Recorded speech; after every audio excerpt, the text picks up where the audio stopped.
If losing weight and burning fat is your goal, you really need to listen to this entire video.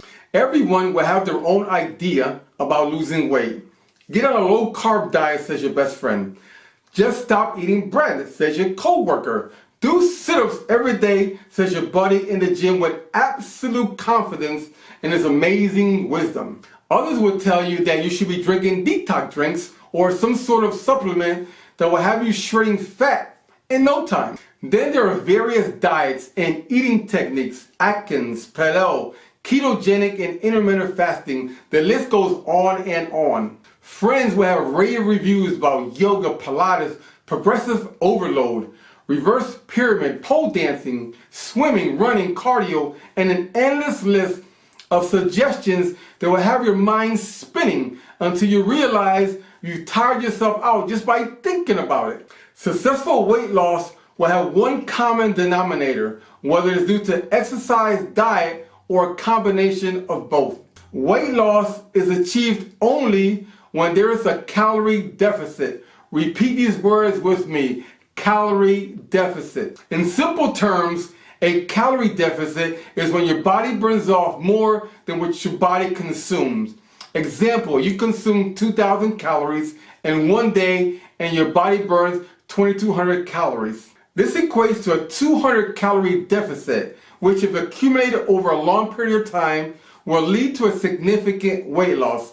Now, if your body burns 2,000 calories and if you consume 2,500 calories, then you are on a calorie surplus. Thus, you will start gaining weight. Is it possible to eat sweets and fatty foods and a lot of carbs every day and still lose weight?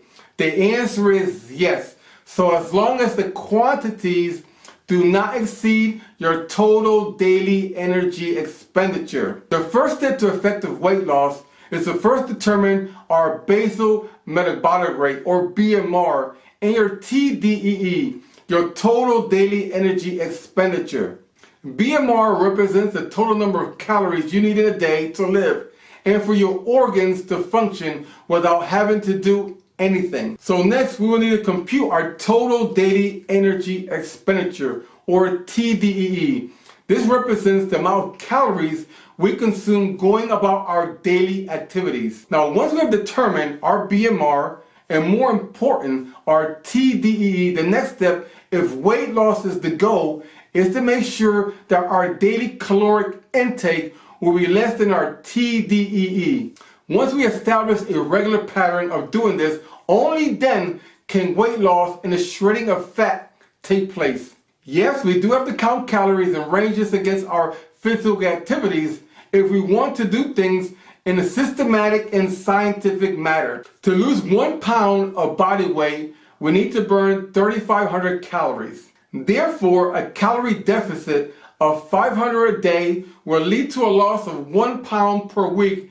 This is rather a safe rate of losing weight. Ideally, a calorie deficit ought to be reached not only through diet, but by exercising as well. Armed with this knowledge, we can select the path to losing that unwanted weight. Keep in mind that those who have successfully lost weight, maybe through keto intermittent fasting or working out and attending exercise classes every day, whether they realize it or not, achieved a systematic calorie deficit that led to their weight loss. By recognizing the value of a calorie deficit in your weight loss program and understanding the basic underlying principles behind it, we can now execute our plans in a systematic manner and set ourselves up for success. In closing, the only way to losing weight is to be on a calorie deficit.